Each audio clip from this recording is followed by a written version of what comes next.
What's up, what's up? Hang in the garage. The crew, got the crew, you know, fat garage cat. But basically, here's the Rx-7. One thing I've always disliked about Rx-7s is that the 86 front ends are really boring looking. Body kits for these cars are awesome, but nowadays it's really hard to find a body kit that fits well. Fiberglass always has to be reworked, but I've seen a few guys order body kits, and I mean they're bad. Almost unrepairable or unfixable. So you can leave in the comments what kind of body kits that you've used, but I came to a solution. I love S13 front ends. I love S13 OEM front ends. No, I'm not putting an S13 bumper in here, but I might make some of the S chassis guys mad because I found a lip spoiler that's going to work.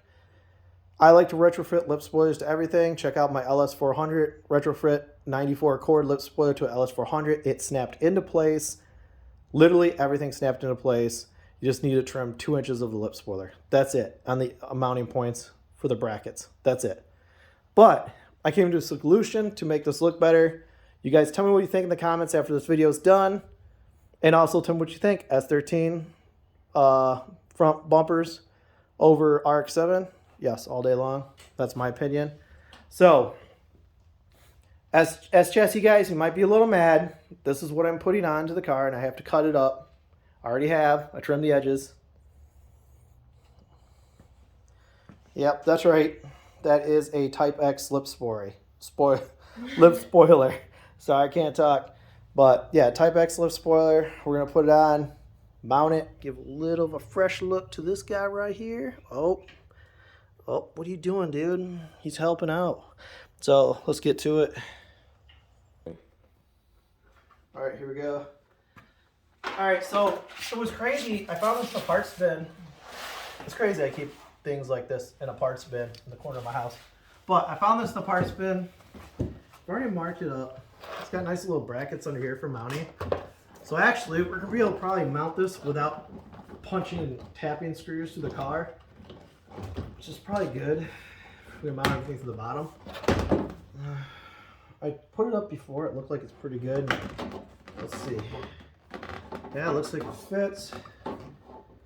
It's got a little bit of lip here, but I sort of like that look because it reminds me of the Type X. This is budget garaging 101. Well, this is an expensive part, but I already bought it. I don't want to look for any rare JDM lips. If any of you guys in the Rx-7 community know, it's literally impossible to find a good one. RE kits and all that stuff, RE wings, super hard. But so everything looks good. So, buddy, if you come over here to the corner, it looks like even the mounting tape is going to work. I could melt this. I could use a heating gun. You have to be very careful because if you use a heating gun too long on urethane and you touch it, you will, like, literally, your finger will move it. So we can warm it up enough just to shape it a little bit better. But it actually looks like it's going to mount from the bottom a little bit. I need a spacer to mount it, but I'm going to mount it from the bottom. And we just got to trim a little bit off. I trimmed off here because it was hitting the tire. But there we go. So let's get to it and get this finished up. Tell me what you guys think. All right, guys, take a look. Dunzo. A little different, a little bit more fun.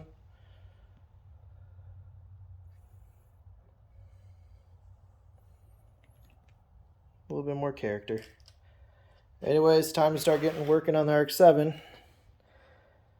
I shot this raw really quick. Just wanted to get this video done, share with you guys. But I can't wait to see you guys out the meet soon. I'll be rolling out. Leave in the comments what you think. I did have to use one tapping screw in the corner. The tape didn't stick well on that side, but we're going to mount at the bottom. Thanks for watching, guys. See you next weekend.